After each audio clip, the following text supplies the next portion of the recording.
right, so we're going to talk about operations with functions. So once again, this f of x tells you that what is following it is a function. So f of x is 3x minus 6, and g of x is x squared plus 2x minus 3. So you'll always be given whatever function is they want you to work with. And they say, what is f of x plus g of x?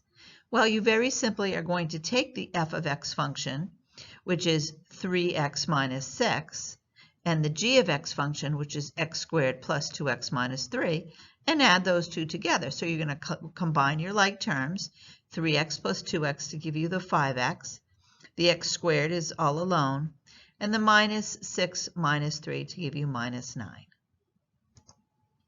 And if you wanted to subtract them, you would again, you'd take 3x minus 6 and you'd subtract the g of x function.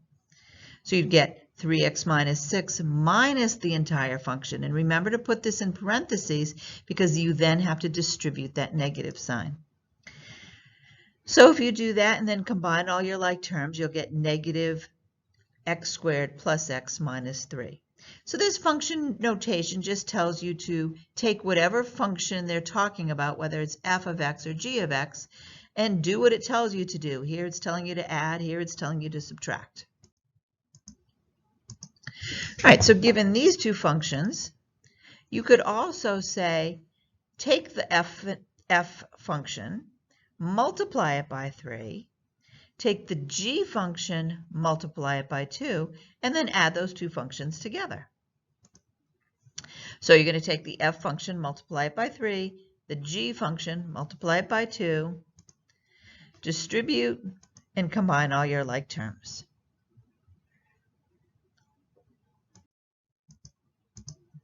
Again, here's the two functions you are given. You could now be asked to multiply the two functions. So you're going to take the first function, multiply it by the second function, being careful when you double distribute and careful of all your signs, and then simply combine all your like terms. All right, so given these two functions, you could also divide the functions. So you're just going to take the f function and divide it by the g function. So there's your f function and there's your g function. Now, the only thing you have to be a little bit careful of is you do have to factor these and see if anything will cancel out. So if I factor these, this would factor as 3x minus 2, and then the denominator would factor as x plus 3x minus 1. So nothing cancels out. So I don't care if you leave your answer like this or like this. I would accept either one. But let's just say, for instance, that this was x minus 1 and these could cancel out. Then you would have to leave it as your final answer as reduced here. But that's not the case here. So composition of functions. So this looks like f of g of x, where you're going to use the range of one function as the domain of the other function. Or another way to say it is you're always going to work inside out. You're going to take the g function and put it into the f function everywhere you see x. And it's read as f of g of x. That's how you read it. And there's another notation that means the same thing. It's also f with this little open circle g. I don't tend to use that notation, but it is used often in pre-calc, so it's important that you recognize that these two are saying exactly the same thing. All right, so here's two functions and f of g of x. So once again, you're going to work inside out. So you're going to replace this g of x by the actual g of x function.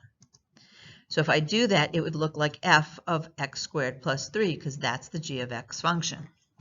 Then what you're going to do is you're going to go to your f function, because that's what you're starting with here, and everywhere you see x, instead of putting x, you're going to put x squared plus 3. So we're going to start the f function by starting with this 3. And then instead of x, I'm going to put x squared plus 3.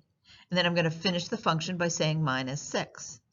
Now that I have that, all I have to do is distribute and combine any of my like terms.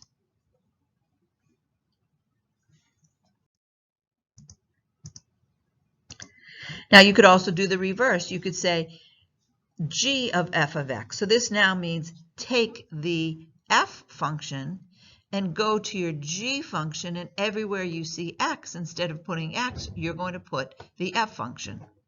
So once again, you're going to go to the g function. Oh, I have an x. So instead of putting x, I'm going to put 3x minus 6. I'm then going to have to square it and add the 3. Once again, now that you've done that, it's just a matter of expanding it and combining your like terms.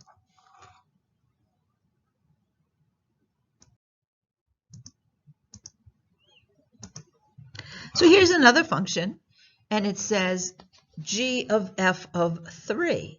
So now what this says, it says go to the f function, because you're always going to work from the inside out, and everywhere you see x, instead of putting x, you're going to put 3.